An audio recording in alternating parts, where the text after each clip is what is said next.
Welcome to another edition of Tea Talk, a transsexual's perspective of the world around us.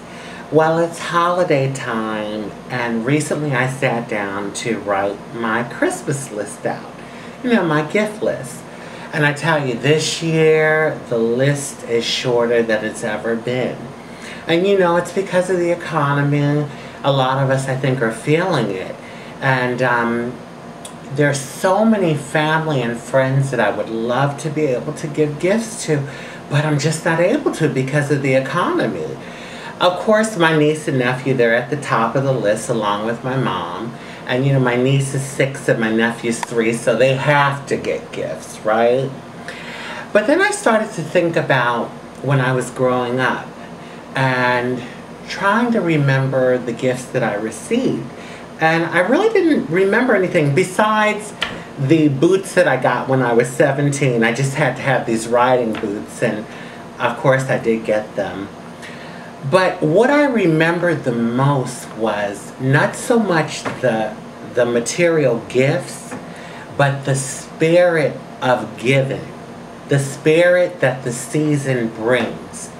And then I started thinking about how one can give. And that it doesn't always have to be materialistic things. I mean, hey, you can bake some cookies and give cookies to someone. You can call someone that you haven't spoken to in a long time just to check in on them and see how they're doing. Send a card or a postcard.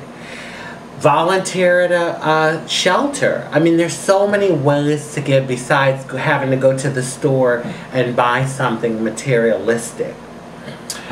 Piggybacking on top of that, I also thought about the spirit of gratitude.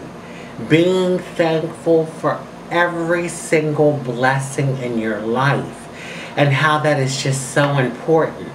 Oh my gosh, I woke up this morning. I can move, I can talk, I can see.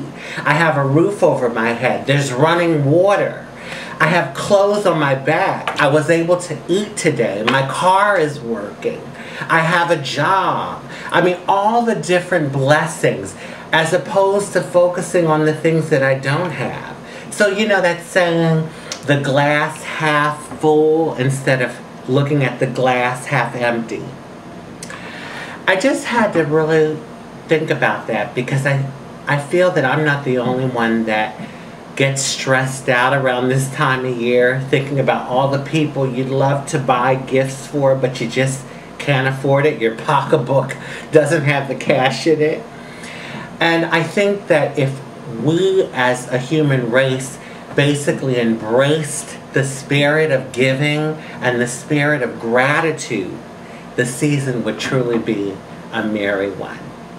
Well, I want to give a shout out to Pastor Linnell. I want to thank her for all her wonderful feedback. She's given me some really great feedback on my shows, so thank you so much, Pastor Linnell.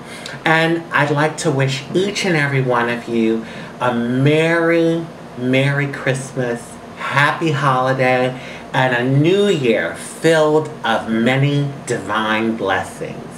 Until next time, love, peace, and blessing, and hugs and kisses.